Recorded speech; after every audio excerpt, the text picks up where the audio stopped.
Good morning সবাইকে। কেমন আছেন সবাই? তো এখন এখানে বাজছে 6টা 5। তো আদি রেডি হয়ে বসে আছে, স্কুল বাস আসবে 6টা 17 থেকে 20-র মধ্যে আসে। তো আমরা এখন বসে আছি, আর আদির টিফিন টিফিন সব রেডি, স্কুল ব্যাগ রেডি। আর ওই দেখুন ছোট বাজিটা উঠে গেছে আজকে। আদি আর ওর বাবা ঘুমাচ্ছিল, আমি কিচেনে গেছি আদির টিফিন রেডি করতে। উনিও কাঁদতে কাঁদতে কিচেনে চলে গেছে ছোটটা। আর দেখুন দাদার সাথে সকালবেলায় কি শুরু করেছে। দুষ্টু অরি, বাবা জামা কাপড় ইয়ে হয়ে যাবে। বেশি দাদা নেমে গেছে, ভালো হয়েছে। শুধু তোমার দুষ্টুমি, শুধু তোমার দুষ্টুমি। এত দুষ্টু করলে হয়? হ্যাঁ, আইডি নিসনি? ও নিয়েছ। তো আদি এই যে রেডি, তাই তো। কালকে আবার এখানে ইসলামিক নিউ ইয়ার বোধ হয়, কি আল হিজরি ওদের তার জন্য কালকে স্কুল ছুটি থাকবে ফ্রাইডে।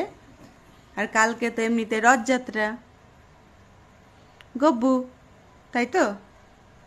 আমাদের ওখানে না এই রথের সাথে অনেক আগে ছোটবেলা অনেক অনেক স্মৃতি জড়িয়ে আছে। তো আমি বইখোলা স্কুলে পড়তাম, আর রথ হতো তার আগে আমি বানেশ্বরপুর কেজি স্কুলে পড়তাম 1 to 4। তো আর তারপর বইখোলায় ভর্তি হলাম হাই স্কুলে। তো ওই বানেশ্বরপুর, মানে বানেশ্বরপুরের উপর দিয়ে যেতে হতো দুটো স্কুলে। মানে প্রথম স্কুলটা তো বানেশ্বরপুরেই ছিল। তো বানেশ্বরপুরে রথ হয় অনেক বড়, আমাদের এলাকার মধ্যে মানে সব থেকে ভালো রথের মেলা বানেশ্বরপুরে হয়। মেলা বসে 7 দিন ধরে, উল্টো রথ হয়, ভীষণ আনন্দ হয়। তো এই রথে যেতাম স্কুল থেকে, তো আসার সময় ডেলি ডেলি। আর এই কদিন না রথের মেলা দেখবো বলে আমি, আমার একটা বান্ধবী, মানে একটা দুটো বান্ধবী, বাকি আমার একটা দিদি ছিল গ্রামের, আমাদের বাড়ির সামনে। তো আমরা যেতাম বেশিরভাগ করে মেলা রোজ দেখবো স্কুল থেকে আসার সময়।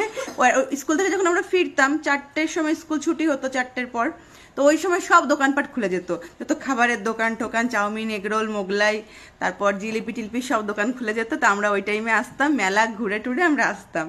তো বানেশ্বরপুরের অনেক স্মৃতি, মেলার স্মৃতি। তারপর তো রাত্রে তো এমনি আসতামই মেলাতে, মানে 2-3 দিন তো আসতামই বাড়ির থেকে। আর ওই কদিন রোজ রোজ মেলা থেকে ঘুরে ঘুরে যেতাম। তো একটা অন্যরকম স্মৃতি আর কি বানেশ্বরপুর মেলা। ছোটবেলাটা তো সবকিছু ওখানেই কেটেছে, তো অনেক স্মৃতি মনে পড়ে। এই সময় সব অনুষ্ঠানগুলো আসলে মনে পড়ে, কিন্তু বাইরে থাকার কারণে এই সমস্ত অনুষ্ঠানগুলো, মেলাগুলো আর হয়ে ওঠে না দেখা। চলো কি আর করার, সবাই ভালো থেকো।